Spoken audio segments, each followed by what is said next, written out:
A few homes have flooded in the Kidnight neighborhood. As you can see, I'm standing in the backyard of one of those homes right now. Everything inside seems to be saturated and floating.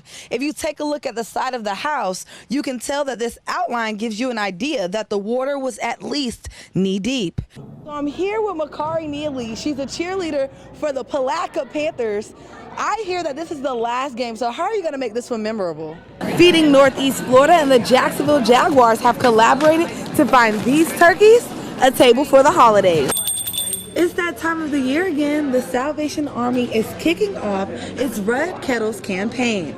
This house behind me has been deemed unsafe after the seawall was completely destroyed, making it hard to get through the front door. 9 universities and colleges protest for diversity in education. Tallahassee students met at Florida State University's Westcott Fountain. Event organizer Malik Gary shares the value of the protest. We walked out to show in solidarity that we demand change. And the teach-in is because with books being banned, with HB1, which is the public to private charter bill that he's trying to do, it shows that we got to educate each other. That's what real dual power looks like, and that's what real power is when we educate each other. FAMU Professor Bruce Strobel references the Don't Say Gay bill and Stay Woke Act, amongst many other higher education bills under attack. Strobel feels this is a violation of human rights. The DeSantis administration is proposing kind of this neo-white supremacist agenda to force and restrict people from learning their true history here, what actually has taken place, in hopes that we won't be able to continue our momentum of making change.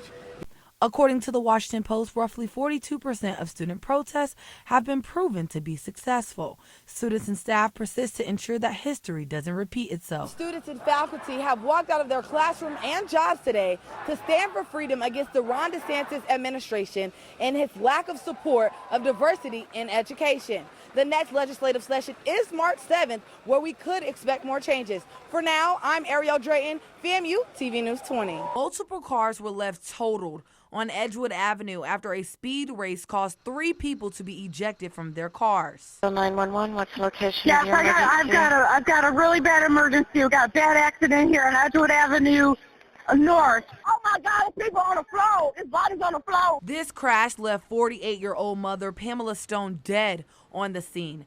Stone's 17-year-old daughter Chastine Dominguez also was ejected from the vehicle and rushed to the hospital. She was later found to be suffering a brain injury. Witnesses told JSO that Stone's car was hit by one of the cars racing northbound of Edgewood, traveling at least 100 miles per hour. The car that struck Stone's was a silver Charger that was driven by 27-year-old Kari Hill. The 911 caller shared that Hill's car flipped several times before ending up in the bushes alongside the road, leaving Hill also ejected from the vehicle. Hill was later interviewed at the hospital after gaining consciousness. What's the last thing you remember? That I was driving. You were driving? What vehicle were you driving? The Charger, silver Charger. Silver Charger?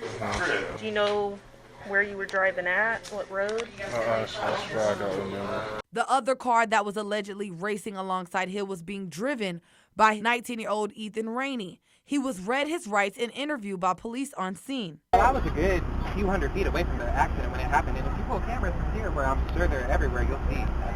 The passenger that was in Rainey's car, who we are not identifying, told investigators that they were in the same lane during the accident and confirmed that the drivers were racing. She explained that the road was open, and then here we go. Within 5 seconds of Hill hitting the gas, this race turned into a fatal crash. I wasn't involved in the accident because right when it happened, we swerved over and thankfully didn't cause another accident.